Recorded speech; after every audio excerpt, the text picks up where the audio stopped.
This is a weekly summary of interesting news that is relevant for my distributed systems lecture at the Eastern University of Applied Sciences in Switzerland. My name is Thomas Bocek, and today I have 5 topics. And the first topic is about NFTs. It's the following article here. LG is closing Art Labs, its NFT marketplace for TVs, on June 17. The platform was launched in 2022 during the NFT boom as a way for users to buy and sell digital artwork directly from their television.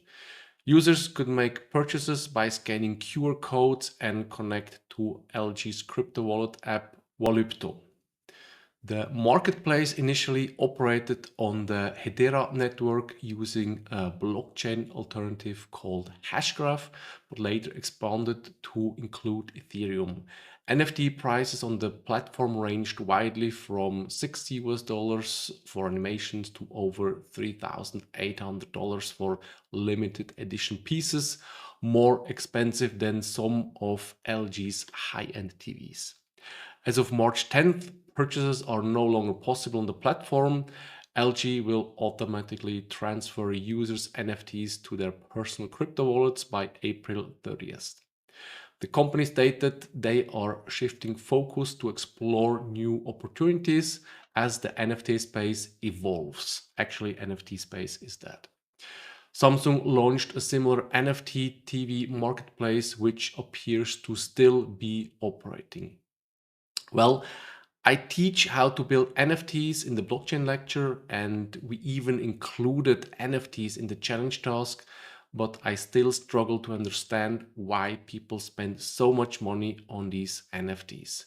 While NFTs can be useful, there was an irrational hype around them and many investors lost money.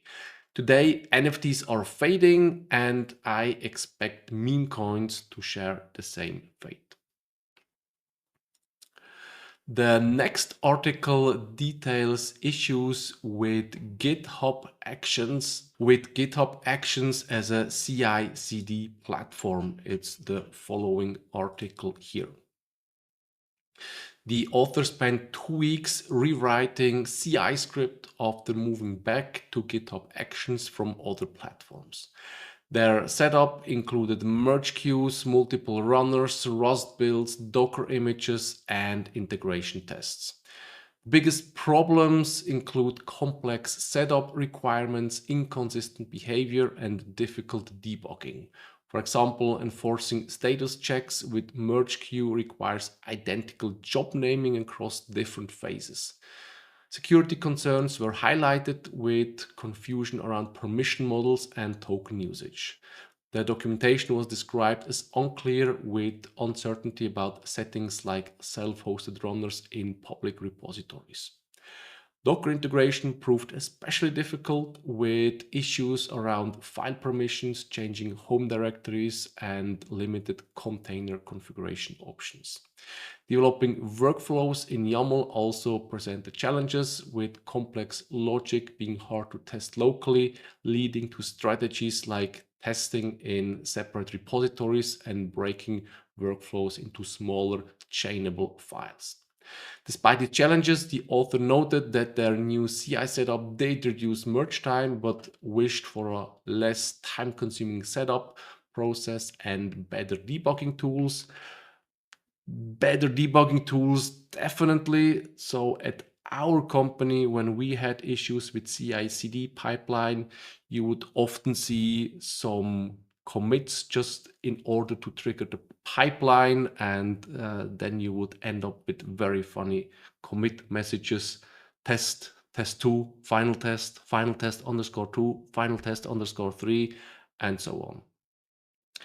And also in this article, there is a link to a compromised GitHub Actions. It's this one here, TJ Actions changed files, which is an action to track all changed files and directories.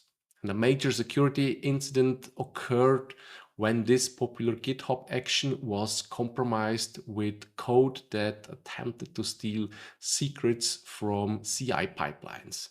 The breach affected thousands of CI pipelines and was discovered in mid-March 2025. Initially, all versions of the actions were believed to be compromised.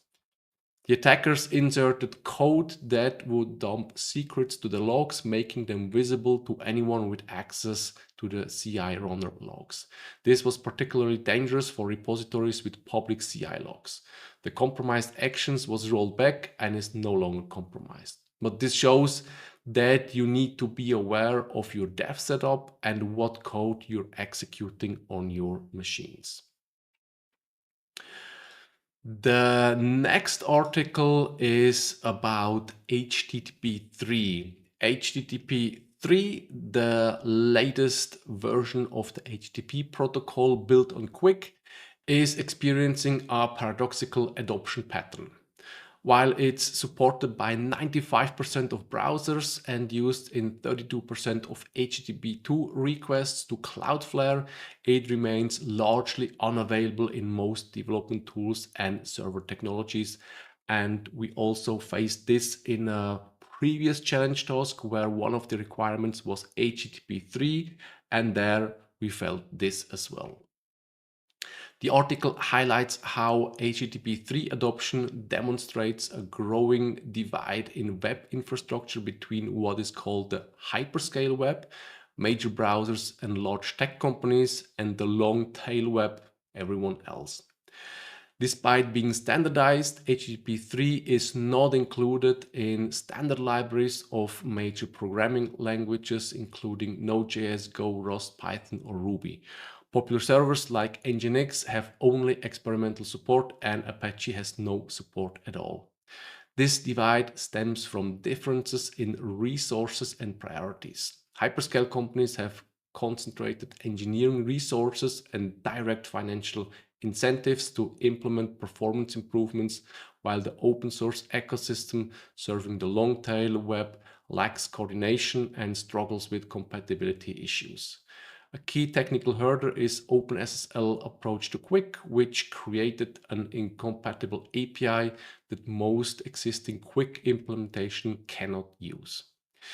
HTTP3 offers benefits including better performance on unreliable networks, zero round-trip connection initialization, reduced battery use for clients, connection migration support and IP addresses change, improved network congestion handling, and measurements showed major speed up compared to earlier HTTP versions, with some studies, for example this one here, showing 18% improvement in time to first byte.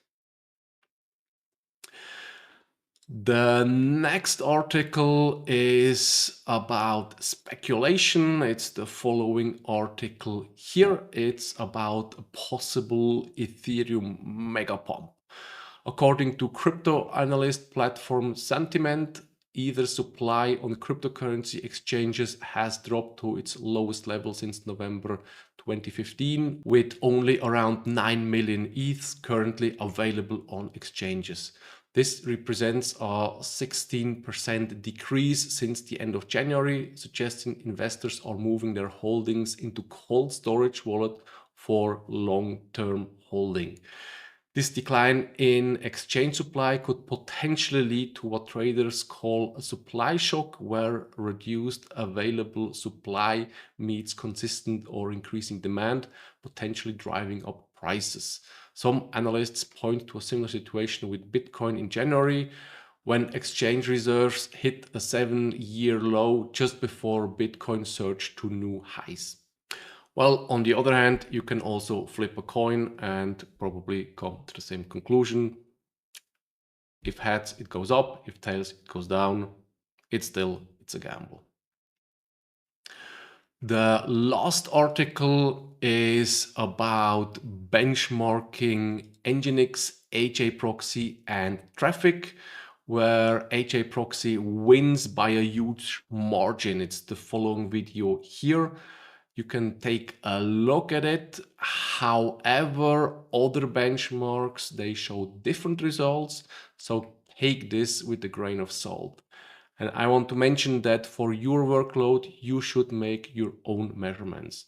And this guy also measured here TCP versus UDP, which is a comparison like apples and bananas. And also other benchmarks here, they show HAProxy and Nginx much closer together. So I'm actually not sure what he measured, but my point is, if you need the performance, measure it yourself. So do not blindly follow any benchmarks, make your own, but only if you need it. And remember, if you have so many customers that you need to worry about scaling and benchmarking, first open a bottle of champagne, because now you have a very positive problem to solve.